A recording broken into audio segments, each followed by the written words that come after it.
Sahim Daf Pe Dalet Amud Aleph. Bonjour à vous tous. Aujourd'hui, nous allons commencer une nouvelle Mishnah. Pour savoir qu'est-ce qu'on mange dans le Korban, qu'est-ce qu'on mange pas. Qu'est-ce qui est mangeable, qu'est-ce qui n'est pas mangeable. Qu'est-ce qui s'appelle de la chair, qu'est-ce qui s'appelle pas de la chair. Kol anechal beshora gadol yachel begdiar. Alors, on a apporté un agneau ou un chevreau, il est tendre et on peut presque tout manger. Mais si on laissait grandir, eh bien, on ne pourrait plus manger cette partie. Quel est le dit? Alors, il dit, si on pouvait le manger lorsque, s'il devenait un shor, lorsqu'il devenait, alors si c'est un guidi, il ne va pas devenir un shor, il va devenir un bélier. Mais si c'était un agneau, alors, un veau, il serait devenu un shor. Tout ce qui se mange chez le shor, chez le bœuf qui est grand, alors on peut le manger aussi chez le Gedi. Mais sinon, non. Veroché Kanfaim. Et donc là, le cartilage qui assure les os, Vas Choussim, et tous les cartilages de l'animal, eh bien, a priori, on peut les manger. En tout cas, pour l'instant, on comprend comme ça. Donc, ça s'appelle de la viande. On est Yotse à Pessah. Gmara. Rabba, lui, il a posé la question tout de suite. Nan, tout ce que tu peux manger dans le shor qui est grand, qui est déjà arrivé à maturité. Yachel, Begediarar, tu peux le manger aussi, ça s'appelait aussi de la viande, chez le Gedi, chez le chevreau qui est tendre, chez non Echal. Lo, mais sous-entendu, si on peut pas le manger chez le grand, alors on peut pas le manger non plus chez le petit, parce que c'est une chose, c'est pas une partie de la chair. Et ma sefa, alors moi je comprends plus la sefa à la fin. Rocher Knafaim, le cartilage qui assure les os, Veasro aussi, mais les autres cartilages. Veanelomitach le vous êtes d'accord que ça se mange pas.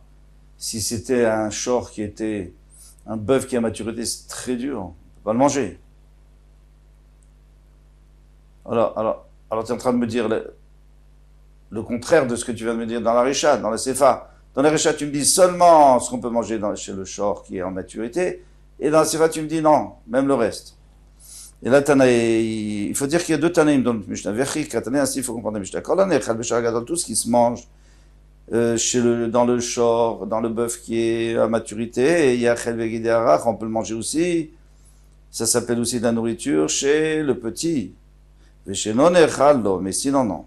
Il y en a qui disent, Knafaim, Vasrosim. Il y en a qui disent que les cartilages, oui, quand même. Pourquoi? Pourquoi c'est comme ça? Parce qu'eux, ils disent, finalement, ces cartilages, si on les fait cuire longtemps, même chez le bœuf, on les fait cuire longtemps, eh bien, on peut quand même les manger. Rava dit, Mahen Katane. Ce qu'on a enseigné dans le Mishnah, il faut rajouter Mahen.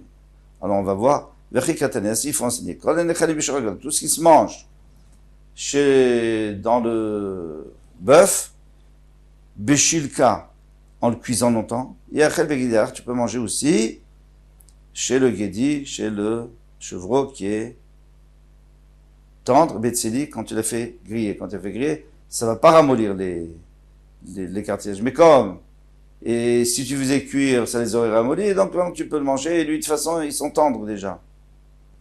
Ou Mahen, alors il faut rajouter un Mishnah. Et quelles sont ces choses-là? Que chez le bœuf, on peut manger si on cuit longtemps, et qu'on aurait le droit de manger aussi chez le Gedi, si on grille. Rocher Knafaim Vasro aussi. Les cartilages. Voilà. Donc c'est tout une Mishnah. Toute la Mishnah, c'est le même auteur. Et qu'est-ce qu'il vient nous apprendre un chidouche qu'on n'avait pas compris au début quand on a lu la Mishnah, c'est que ça dépend pas de la viande actuelle, comment elle est cuite, c'est comment elle aurait été si elle avait été cuite longtemps. Alors maintenant, si tu fais griller, parce que de toute façon, ça n'a pas de cuire, on doit se griller, eh bien ça s'appelle de la viande comestible, et alors si on en mange un kazet, on est yotse. Tania Kavate de Rava, il y a même une braïta qui va comme Rava, tout ce qui se mange auprès du shor donc du bœuf qui est à maturité, Beshilka, en le cuisant longtemps, Yachel, il sera aussi appelé de la viande, Begedi Arach, Betseli, dans le cas du chevreau qui est tendre, en le faisant griller. Umaen, et quelles sont ces choses-là? Rocher Knafaim, Vaschosim. Alors, Rocher Knafaim, on avait dit, c'était le cartilage qui était sur l'épaule. Et Schosim, c'est les autres cartilages du corps. Vegidin Arakin, et les guidines, donc les nerfs qui sont tendres, Nidonim Kavasa, ils sont considérés comme la viande aussi. Itmar, il a été de Benedrash Gidin chez Sofan Akshot, les nerfs qui vont durcir quand il va grandir. Rabbi Yochanan Amar Nimnin Alavé Pessah, Rabbi Yochanan dit qu'on peut compter dessus pour se rendre Yotse pour Pessah. Donc les nerfs que, pour l'instant, ils sont tendres, mais ils vont durcir. Resh Lakish Amar En Nimnin Alavé Pessah, ça compte pas pour Pessah. Parce qu'ils vont durcir, donc ça sera plus de la viande. Rabbi Yochanan, on va expliquer chaque. Rabbi Yochanan Amar Nimnin Alem Batarash Ta'az Delan. Lui, il dit, pourquoi on peut compter dessus? Parce qu'on va d'après maintenant. Maintenant, ils sont bons, ils sont mangeables, ils sont tendres, alors voilà. Shlakish Amar, En Imnim Aleem, Batar Bessof Azin, on va toujours d'après la fin. Qu'est-ce qui se passera quand il aura grandi? Bon, maintenant, c'est exceptionnel, il est tendre, mais ça sera plus mangeable. Alors, ça sera plus mangeable. Ses nerfs, ils seront plus mangeables. Il faut bien qu'on se rappelle que Rabbi Yochanan lui disait, on peut compter dessus, parce qu'on va d'après maintenant, et Resh Lakish dit on ne peut pas compter dessus parce qu'on va d'après la fin, c'est-à-dire quand il sera à maturité. Et Tivé, Resh Lakish Rabbi Yochanan, donc Rabbi Lakish, il va poser une question à Rabbi Yochanan. On a vu la Braïta qui disait que tout ce qui se mange chez le shor qui est grand, Yachel, Begedi Arar, ça s'appelle aussi de la viande, pour le Gedi dans le cas du chevreau qui est tendre. Umaen, et quelles sont ces choses-là? Roshek Nafaim, Vassachosim, donc le cartilage sur l'épaule et les autres cartilages. Hanein, donc qu'est-ce que je comprends d'ici? Que cela oui, aval gidin chez Sofanak Shotlo, mais les nerfs qui vont durcir, non, pourquoi? Parce que c'est le cartilage, même si il arrive à maturité, l'animal, on pourra les cuire longtemps, on pourra les manger, donc dans l'absolu, ils sont mangeables. Tandis que ces guidines, un jour, ils seront plus mangeables. Amarlé, il lui a répondu, Tana'ane ve'odin la'anach. Alors, il faut enseigner, oui, en effet, même les guidines, on peut les manger. Pas comme tu pensais. Pourquoi on a dit que le cartilage, on a le droit de le manger ça fait partie du korban chez le chevreau. C'est pourquoi? Parce qu'on pourrait le manger quand il serait arrivé à maturité, on pourrait le manger avec une longue cuisson. Eh bien, les guidines aussi, on pourrait les faire cuire longtemps et à ce moment-là, on pourrait les manger. Donc, on peut les manger chez le guédi qui est tendre. Donc voilà comment il a répondu à la question de la Mishnah. C'était même pas une braïta, c'était une autre Mishnah. Amar les Ravavin, les Ravavin. Maintenant, Ravavin, il a dit à Ravavin, à Rabbi Abin, qui azlat kameh de Ravavi Avaou. Lorsque tu iras devant notre maître Rabbi Avaou, ramène-les, pose-lui cette question. Est-ce que Rabbi Yochanan a dit que les guidines, que les nerfs qui vont durcir, eh bien, on peut compter sur eux à Pessah dans le Korban, Pessah. Alma Batarashta Azinan. Donc, on voit bien qu'on va d'après maintenant. Parce que maintenant, il est bon. Alors c'est bon. Et plus tard, ça sera pas bon. Mais pourtant, Resh Lakish a posé une question à Rabbi Yochanan. D'après toi qui dis qu'on va d'après maintenant. Toi, tu dis qu'on va d'après maintenant. Or, à Rosh Elegel Arach.